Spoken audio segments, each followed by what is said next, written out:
double fist. Nice deep stance. We're going on the bottom two stomach muscles. Don't let your hand slip. Push in. Okay. So I'm in a neutral stance. If I float myself, there has to be enough pressure for me to fall over. So I want to bend my knees ground. I'm going to touch his fascia, and now I'm very, very softly just feeling the fascia and opening my joints to pick up his balance. So I just want to rub very, very softly and open the joints. So now we're doing everything much more softly. So feel the fascia. Now keep your knuckles, don't let it slip. Now as I'm feeling the fascia, I want to track through his fascia, connect to structure, and just relax and bring the weight up. And as this happens, we can just stick to it a little bit more.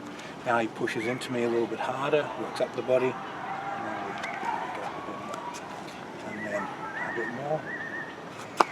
And what I don't want to do is go into tension, so I just want to stick to the fascia. And feeling the skin and the fascia as a vibration of frequency, distinct feeling. And then putting my energy into that feeling. So this fascia just sticks around the edge of his body, all the way down to his feet, and I'm just sticking to his skin and the layers of the skin, wrapping down around the muscles, and opening my mind into those layers of skin. His balance is obviously weaker in the two empty corners and stronger in the two full corners. So as soon as I touch the fascia and absorb in, I can take him into a weak corner, or I can feel the strength and just absorb into his line of power and go straight into his structure. It'll depend on what you want to develop. But here it's just feeling and rubbing the fascia, getting in and going, oh, there it is, and that's the frequency of his fascia, and I put energy into that. As I inflate and put energy into that, his balance gets affected. Now, the reason why it gets affected is when we want to move. If I want to take a step, the fascia becomes active and I move my leg, the fascia stretches.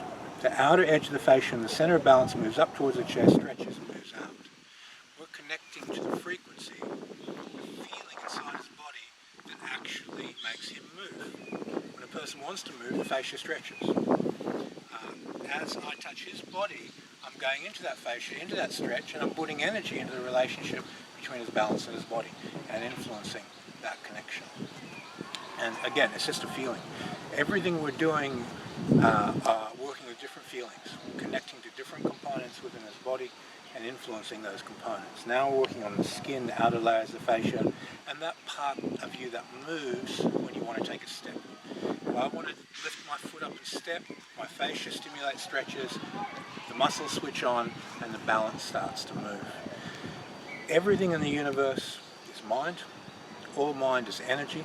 All energy vibrates at a frequency. We experience those frequencies through feeling. We feel the frequency. You are feeling the skin connecting through the fascia and feeling how the fascia connects to balance, how it stimulates motion inside his body. We're putting energy onto that frequency. So you'll hear me use the term frequency a lot. You can take that word and just say feeling. So we're just connecting into different sensations in the person's body. So we're learning to connect to the skin and fascia. We're learning to connect into the muscles through the fascia. The fascia wraps around the bones, so we're learning how to lock onto the bones. We're learning how to control the joints.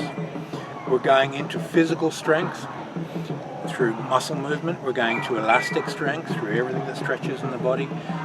We're connecting into the mind. We're connecting into the energy system and all those layers of the body, which I just mentioned. Every one of them vibrates on a different frequency, gives you a different feeling. If you meet a person who's got a very, very big ego, that ego is in their astral body, in their chi. You feel that in their persona when you meet them. You touch, you put the energy onto their ego and you stick to that. It's big, it makes them float, it affects them. With famous masters, about half of them that I've touched with, there's a big ego there that's, oh, I just stick to that and I can influence their balance, because that is a dominant projection of who they are. When they have humility, you can't catch them through their ego. So humility hides that part of their chi, and it makes it much more difficult to uproot and play with their center. So developing humility in the Tai Chi game, internal martial arts game, it opens a lot of doors internally. It allows you to investigate how energy transforms, how energy works. But if the ego is big, you're kind of like blocking yourself. You're blocking perception, blocking energy. And you'll discover all these things when you touch hands with a lot of people. When you get used to touching a person's body, and it's not touching in the sense of push hands. It's just feeling people. Whether you're in the healing industry and doing healing on people, or whether you're in the sales industry and communicating with people and getting a feel for them through that way, whatever your way of connecting to people, you'll get to feel a lot of different types of energy and how to work with that energy, influence that energy for betterment. As soon as you go into life force, your brainwave patterns soften into the alpha theta range. You start activating fascia when you move your body rather than muscle. And your karmic loop becomes very, very, very tight. So whatever you manifest, whatever you do, any form of manipulation, any form of change, the karma is very, very quick to come back. So if you're creating a lot of positives, if your intention is to help the person in front of you, make the person in front of you benefit, that karmic loop becomes exceptionally fast. If your energy is manipulative, that energy will bite you very, very quickly, because you're working within not only their subconscious energy field, but your own subconscious energy field. That's a double-edged sword.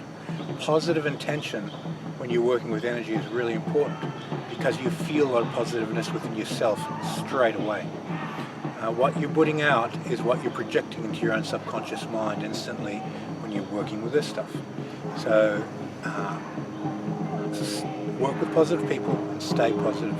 Be very, very clear on what you want in life, because the speed at which you get it amplifies when you're working with life force, because you have direct access to your own subconscious processes. Okay, let's partner up and work on that exercise.